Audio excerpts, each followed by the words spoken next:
बिस्मिल्लाहिर्रहमानिर्रहीम। अस्सलाम वालेकुम फ्रेंड्स, आप देख रहे हैं हमारा YouTube channel CSE guide official और मैं हूं मोहम्मद इरफानुल्लाह। आज हम जिस टॉपिक पर बात करेंगे वो काफ़ी सारे स्टूडेंट दोस्त आप पूछ रहे होते हैं कि हमने जो है क्या अगर हम फैमिली लेके जाएं साथ तो क्या सीन है उसका, क्या हिसाब किताब होता है, वो मैं आपके साथ डिस्कस करूँगा। उसमें डॉक्यूमेंट्स कौन कौन से रिक्वायर्ड होते हैं वो इंशाल्लाह नेक्स्ट वीडियो में जब बनाऊँगा उसमें क्लियर करूँगा। इसमें मैं आपको ये बताऊँगा कि क्या आप फैमिली के साथ अगर आएंगे तो आपको कितना ख़र्चा होगा, क्या आप सर्वाइव कर पाएंगे या नहीं। जो मेरा एक्सपीरियंस है मतलब मेरा खुद का तो नहीं, दोस्तों का एक्सपीरियंस है उस हिसाब से, ठीक है, क्योंकि हमारा इस तरह का फ़िलहाल अभी कोई सीन नहीं है। तो ठीक हो गया। फैमिली वाले हजरात जो हैं वो उनका मैं बता देता हूँ कि क्या सीन है।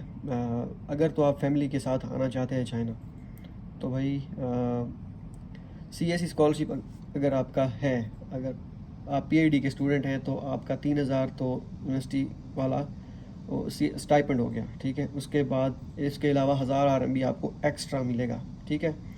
1,000 RMB एक्स्ट्रा मीन्स कि आपका 4,000 बल्कि सॉरी आप 3,500 आपका स्टाइपेंड बन जाएगा, ठीक हो गया। और 1,000 आपको एक्स्ट्रा मिलेगा, 4,500 बन जाएगा टोटल।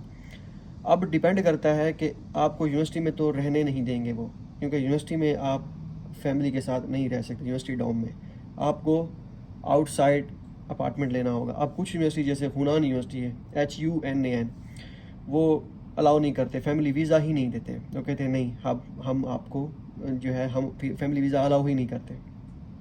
वो तो उनकी तो हो गई छुट्टी। पहले तो आप कंफर्म कर लें यूनिवर्सिटी से कि आया कि वो फैमिली वीज़ा देते हैं या नहीं देते। फैमिली वीज़ा जो है S1 या S2 होता है, ठीक है। वो क्या होता है मैं आगे चल के बताता हूँ। तो अगर तो फैमिली वीज़ा देते हैं फिर क्या सीन होगा। 3,500 अगर आपका स्टाइपेंड है और 1,000 RMB एक्स्ट्रा डॉम का मिलता है, मीन्स अगर तो आप यूनिवर्सिटी में रहते हैं तो आपको डॉर्मेट्री का नहीं दिया जाता, आपको 3,500 स्टाइपेंड दिया जाता है। लेकिन हमारी यूनिवर्सिटी में अगर आप यूनिवर्सिटी में रहते हैं तो आपको 1,000 RMB का एक्स्ट्रा दिया जाता है। लेकिन यूनिवर्सिटी के खुद का डॉम का जो रेंट होता है वो फिर आपको देना होता है 4-6 महीने के बाद, या जितना भी हिसाब किताब होता बनता है वो देना पड़ता है। मीन्स के वो स्टाइपेंड के साथ डॉर्मेट्री का दे देते हैं। जितना खर्चा आपका डॉर्मेट्री का लग जाता है वो आपने खुद मैनेज करना है। काफ़ी सारी यूनिवर्सिटीज़ बस वो स्टाइपेंड देती हैं, वो नहीं देती डॉर्मेट्री का रेंट, ठीक है। वो कहते हैं कि डॉर्मेट्री जो है हम अब हमारी यूनिवर्सिटी में रह रहे हैं तो बस वही है, ठीक है। तो ये सीन होता है। अगर तो आप ये भी अब आपको अगर आप CSE स्कॉलरशिप है फिर तो ठीक है, बाहर रहने का आपको 1,000 RMB मिलेगा। लेकिन अगर आप ये सोच रहे हैं, अब आप सोच रहे होंगे कि मेरी यूनिवर्सिटी स्कॉलरशिप में पता नहीं मुझे डॉम का बाहर रहने का मिलेगा या नहीं मिलेगा, वो आपको यूनिवर्सिटी आप पूछें उनसे, या उनकी वेबसाइट पे क्लियरली मेंशन होता है कि वो आपको ये देंगे या नहीं देंगे, ठीक है। हम आते हैं कि अगर देंगे, अगर तो वो देते हैं फिर क्या सीन है, ठीक है। तो बाहर 1,000 RMB का आपको डॉम क्या अपार्टमेंट क्या मिल जाएगा या नहीं मिलेगा, ये आप डिपेंड करता है कि आप किस सिटी में जा रहे हैं। अगर तो आप शंघाई वगैरह या बीजिंग वाली साइड पे जा रहे हैं तो भाई बीजिंग में तो जैसे मैं दोस्तों से भी पता किया था उस वक्त जब बीजिंग गया हुआ था, तो वो कह रहे हैं कि यहाँ पे तो 1,500, 2,000, 2,500 तक अपार्टमेंट मिलता है यहाँ पे। यहाँ पे वैसे तो बड़ा मुश्किल होता है, 1,500 प्लस ही है मिनिमम अगर हिसाब किताब लगाया जाए, वो भी थोड़ा सा दूर करके, ठीक है। तो वहाँ पे आपको 1,000 RMB आपका वो हो गया। मास्टर के स्टूडेंट है तो 700 आपको मिलेगा डॉर्मेट्री का, ठीक है। तो ऊपर से स्टाइपेंड भी उधर से 3,000 आपका, ठीक है।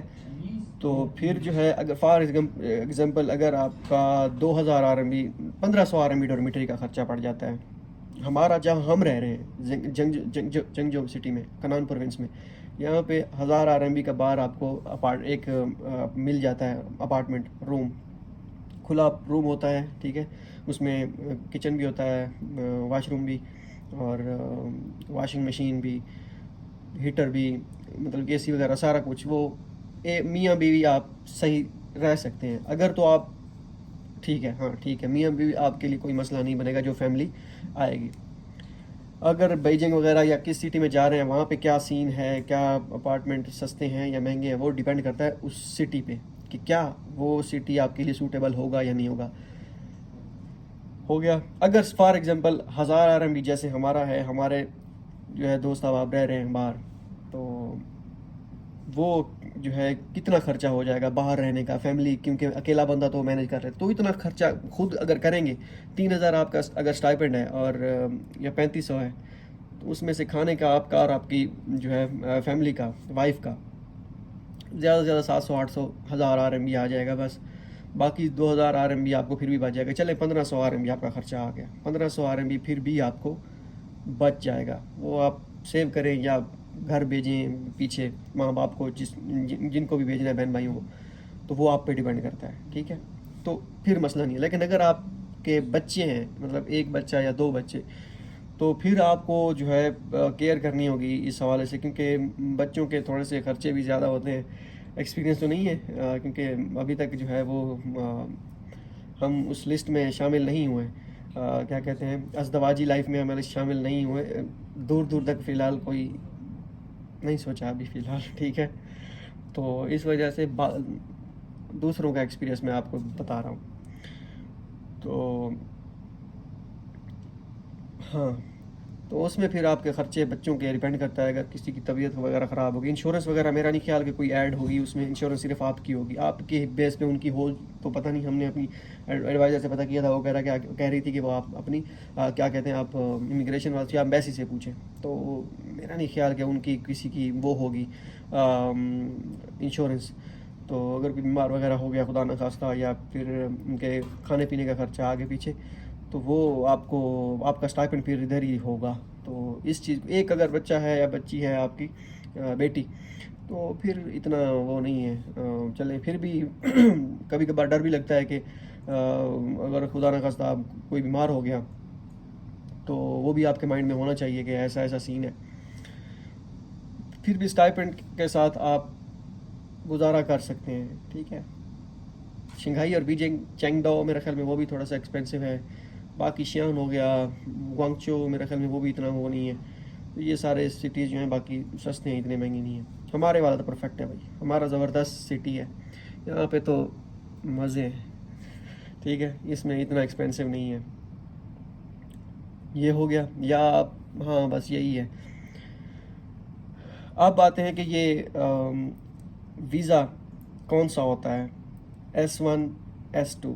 अच्छा, इसको बताने से पहले मैं आपको ये बता दूं कि अगर आप पहली मर्तबा आ रहे हैं चाइना, फैमिली को साथ लेके आना चाह रहे हैं, तो मैं आपको ये सजेस्ट करूंगा कि पहले खुद आएँ अकेले, यहाँ पे आके खुद चीज़ें एक्सपीरियंस करें आप, ठीक है। उसके बाद अपनी फैमिली को बुलाएं, पहले आते साथ ही ना लेके आए, क्योंकि चीज़ें एक्सपीरियंस आप करेंगे, आपको समझ आएगी कि वाकई बुलवाना चाहिए या नहीं बुलवाना चाहिए। यहाँ पे आप जब खुद 2-3 महीने लगाएंगे, अब जैसे सितंबर में आप आ रहे हैं, आप कहते हैं कि मैं लेके आना चाहता हूँ वाइफ को, मैं आपको सजेस्ट करूँगा कि ना लेके आएँ। दिसंबर में छुट्टियाँ होंगी सर्दियों की, जनवरी में होती हैं, ठीक है। उस वक्त आप जाएँ वापसी घर, महीना 1.5 महीना छुट्टियाँ होती हैं, वापसी जाएँ और उस वक्त फैमिली को भी साथ लेके आएँ। यहाँ पे आप भी सेट हो चुके होंगे इन्वायरमेंट के साथ, आपको चीज़ों की नौ भी हो चुकी होगी, तो तब आपके लिए जो है सूटेबल होगा, ठीक है। तो ये सारी चीज़ें हैं। अब आते हैं कि ये इसका वीज़ा का क्या चक्कर होता है। इसमें S1 और S2 वीज़ा होता है। रिसेंटली एक दोस्त है, उन्होंने अपनी फैमिली को बुलवाना है, तो वो हफ्ते 10 दिन तक शायद वो आ जाए। मैं उससे मज़ीद डॉक्यूमेंट्स, हालांकि उसको मैंने बताए थे कौन कौन से हैं, लेकिन ये नहीं बताए थे कि तरतीब से कौन कौन से चाहिए। वो मुझसे पूछता गया कि ये सैंपल है, मैंने कहा सैंपल ये है। मैंने अब नोट नहीं किया था कि वो सैंपल या वो डॉक्यूमेंट्स कौन कौन से थे। वो मैं उस पर एक अलग वीडियो बनाऊंगा कि कौन कौन से डॉक्यूमेंट्स रिक्वायर्ड होते हैं। वीज़े के बारे में आपको बता दूं, S1 और S2 वीज़ा होता है। S1 S2, ठीक है। ये आपके जो आप खुद अपना एक रेजिडेंस परमिट जो होगा, वो अपने पासपोर्ट की कापी उनको सेंड करेंगे, और वो फिर एम्बेसी से पता नहीं कौन से उन्होंने डॉक्यूमेंट्स वेरीफाई करवाए थे या वो थे, उनका मुझे नहीं आइडिया। यहाँ से आप एडमिशन नोटिस अपना, और JWB आई थिंक, और उसके बाद एक इन्विटेशन लेटर आपका बनेगा और उस पर साइन होंगे आपके, वो आप उनको भेजेंगे। वहाँ पे कोई रिक्वायर्ड डॉक्यूमेंट्स एम्बेसी में कौन कौन से होते हैं वो मैं उनसे पता करके डिटेल में पूरी लिखूँगा। बाकी ये वाले डॉक्यूमेंट्स होते हैं, एक दो मैंने और भी थे, पता नहीं कौन से थे जो भूल गए, तो वो आप उनको सेंड करें, वो वीज़ा लग जाता है। अच्छा, S1 जो होता है, उसमें ये होता है कि वो आपकी जो फैमिली है, आपकी वाइफ जो है, वो वहाँ से उसका वो जब यहाँ पे आएगी, तो आप रेजिडेंस परमिट जो है उनका, वो आप जितनी देर यहाँ पे आप होंगे उतनी देर ही वो यहाँ पे रह सकेगी। मतलब कि अगर अब अगर 6 महीने रहते हैं, साल रहते हैं, तो वो भी आपके साथ होगी। S1 वीज़ा जो होता है, उन्होंने पहले S1 वीज़े के लिए अप्लाई किया था, ठीक है। अब हुआ ये कि हम खनान प्रोविंस में पॉलिसी बना दी गई कि अगर आपका खुद का जो रेजिडेंस परमिट है यहाँ पे, वो अगर 6 महीने से कम है, ठीक है, मीन्स के वीज़ा ऐसा समझ लीजिए, यहाँ पे जो वीज़ा है आसान भाषा में, तो अगर 6 महीने से कम है तो आप अपनी वाइफ को यहाँ पे बुला तो सकते हैं, लेकिन 1 महीने की उसकी वैलिडिटी होती है S1 की। जैसे ही यहाँ पे लैंड हुए 1 महीने के बाद वो S1 वीज़ा एक्सपायर हो जाता है, वो फिर आपको यहाँ से रेजिडेंस परमिट लगाना पड़ता है। लेकिन अगर वो S1 पे यहाँ पे आपकी वाइफ आती हैं और आपका 6 महीने से कम है, रेजिडेंस परमिट रह गया है, तो आप उसको नहीं मूव कर सकते, आप उसका वो नहीं होगा, रिन्यू नहीं होगा। उनकी पॉलिसी है यहाँ पे हमारे प्रोविंस में, पता नहीं ये चाइना पूरे में है मुझे नहीं पता, लेकिन ये हमारे प्रोविंस में यही है। तो उनका उस दोस्त का जो है 6 महीने से खुद का कम का था, क्योंकि उसका लगा ही 6 महीने का था रेजिडेंस परमिट, तो उसका फिर शुक्र है उसको वहीं पे पता चल गया। बांग्लादेशी स्टूडेंट थे यहाँ पे, वो उनकी फैमिली आई यहाँ पे 15-20 दिन रही और वापस चले गई। उनका भी यही मसला था, 6 महीने से कम रेजिडेंस परमिट रह गया था।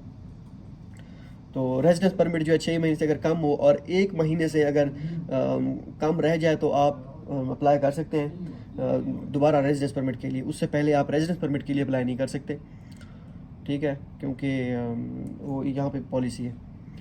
तो अब इसका क्या है, उन्होंने कहा है कि फिर आप S2 वीज़े के लिए अप्लाई करें। S2 का ये होता है कि आप जो है आते हैं यहाँ पे, आपको 6 महीने की, आप 6 महीने तक यहाँ पे रह सकते हैं। 6 महीने के बाद आपको एग्जिट करना पड़ता है दोबारा अपने होम कंट्री, तो दोबारा जाकर वीज़ा लगा के दोबारा वापस आना होता है। तो उन्होंने कहा चलो S1 वीज़ा उनका लग गया था, लग गया, वो दोबारा गए, उन्होंने S1 कैंसिल करवा के दोबारा S2 के लिए अप्लाई किया। मीन्स कि अब वो अगर आएंगी उनकी वाइफ तो 6 महीने के लिए S2 रिक्वायरमेंट, मतलब उनकी 6 महीने तक यहाँ रह सकती है, इससे ज़्यादा नहीं, उसके बाद वापस जाना पड़ेगा उनको।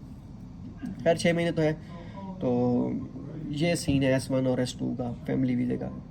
अगर बच्चे हो तो उसका भी यही इन्विटेशन लेटर वगैरह सारा सीन वही होता है, ठीक है। अब आपको पता चल गया कि S1 और S2 वीज़ा ये फैमिली वाले हजरात जो हैं, तो ये देख लें और ये माइंड में रखिएगा, अगर आप फैमिली बुलवाना चाहते हैं तो पहले पता कर लें अपने एडवाइज़र से, जो आपको रेजिडेंस परमिट, जो आपकी एडवाइज़र जो भी होती हैं या होते हैं, हमारी तो फीमेल है, उनसे पता कर लें कि भाई रेजिडेंस परमिट का कोई चक्कर तो नहीं है। अगर मैं बुलवाना चाहूँ, मेरा खुद का रेजिडेंस परमिट 6 महीने से कम रह गया है, क्या वो अगर S1 पे आए, S1 का ये होता है कि वो दोबारा रिन्यू होता रहता है आपके वीज़े के साथ साथ। S2 का ये होता है कि वो एक ही मरतबा लगता है, मैंने जैसे आपको बताया 6 महीने के बाद आपको लीव करना पड़ता है चाइना, तो वो सीन होता है। तो आप पहले उनसे पता कर लीजिएगा कि हाँ ये शहर पूरे चाइना में है या प्रोविंस टू प्रोविंस वेरी कर रही है, अब मुझे इसका खुद नहीं आइडिया, ठीक है। तो ये चीज़ें आप अपने माइंड में रखिएगा। बाकी अगर आप आना चाहें, लब्बे लुबाब ये है, सियाको सबाक ये है इसका कि भाई अगर आपकी वाइफ अकेली हैं तो आप उनको बुलवा लें, अगर बुलवाना चाहते हैं तो आपका एक्सपेंस मैनेज हो जाएगा। अगर आप किसी छोटे सिटी में रहते हैं तो अगर आपको बाहर अब 1000 RMB में अपार्टमेंट मिल जाता है तो, या 1300 तक भी मिल जाए, फिर भी जो है आपको जो है 3000 आपका बच जाएगा, ठीक है। 1000 RMB तो वो देंगे, 500 RMB आपका लगेगा खुद का, 3000 RMB में आपका गुजारा हो जाएगा, ठीक है। हाँ अगर तो जिसे कहते हैं ना कि आपकी वाइफ जो है सादा लौह खातून है, उनके जो है टशन इतने नहीं है, क्योंकि होते हैं ना कुछ उनके अपने अखराजात होते हैं हर किसी के, तो वो फिर आप पे डिपेंड करता है। इस तरह तो फिर 3000 भी कम है। म्याना रवि वाला अगर आप खाता रखेंगे तो फिर तो ठीक है। अगर आप कहें कि भाई सारे खर्चे सारे हमने भी वो भी करना है, हमने सारे अपने टशन भी पूरे करने हैं, तो फिर अखराजात फिर उसी हिसाब से आप देखिएगा। 3000 RMB इनफ है 2 बंदों के लिए यहाँ पे रहने के लिए। 3000 RMB में से आपका 1500 RMB खर्चा लगेगा, ज़्यादा से ज़्यादा 2000 लग जाएगा। 1000 RMB फिर भी आपको बच जाएगा। 1000 RMB बोले तो 40,000 आपको फिर भी पाकिस्तानी बच जाएगा। वो आप इस तरह से सेव करते जाएँ, वापसी जब जाना हो तो उसकी टिकट के पैसे आपके पास होने चाहिए, ठीक है। हाँ तो ये थी, क्योंकि दोस्त कह रहे थे कि हमें बताया जाए, हम अपनी फैमिली के साथ आना चाहते हैं, तो बस यही इन्फॉर्मेशन है मेरे वास्ते। जो मेरे पास इन्फॉर्मेशन थी वो मैंने आपके साथ शेयर कर दी। मेन अब इसका ये है कि आप जिस सिटी में जा रहे हैं वहाँ पे चेक करें कि अपार्टमेंट कितने का मिलता है, या एक्सपेंस वहाँ पे कितना हो जाता है, महीने के कितने एक्सपेंसेस आ जाते हैं बनने के, ठीक है। हाँ मिलते हैं अगली वीडियो में, दो में याद रहिएगा।